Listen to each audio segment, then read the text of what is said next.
Right now at 5, hours after history is made in Florida.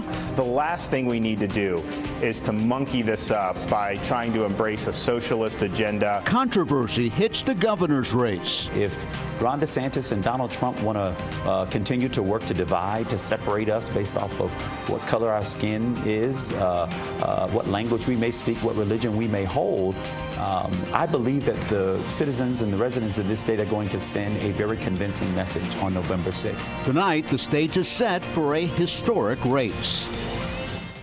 Well, the nominees were making national headlines before Republican gubernatorial nominee Ron DeSantis did his now infamous interview with Fox News. The comments are only adding intrigue to the men who came from behind to win their party's nominations. CBS 4's Ted Scouten is live tonight in Tallahassee with the day's developments. Ted. Yeah, Rudaban Elliott, this really blew up throughout the day today. The DeSantis camp putting out a statement to address this whole issue. Meanwhile, just a little while ago, we spoke to Andrew Gillum, and he told us that this seems to be just like a play right out of the Trump handbook. This is not my moment. This is our moment. Just hours after Andrew Gillum won the Democratic nomination, hoping to be Florida's first African-American governor, allegations of a racist comment from Republican challenger Ron DeSantis, who's backed by President Donald Trump.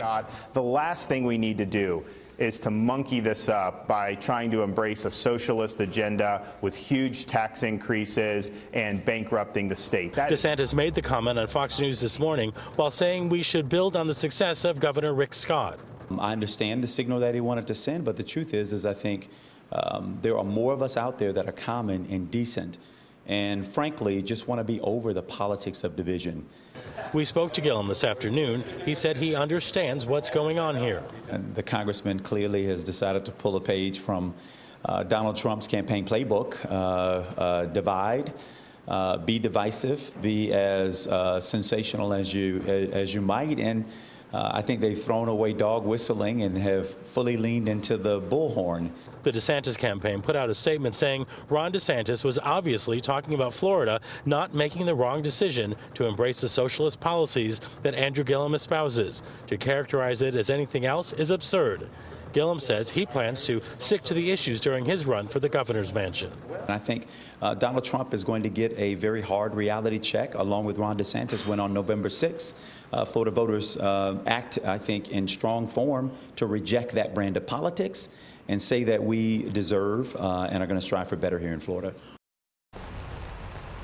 And we also asked the DeSantis campaign for an on-camera interview. They decided to give us a statement.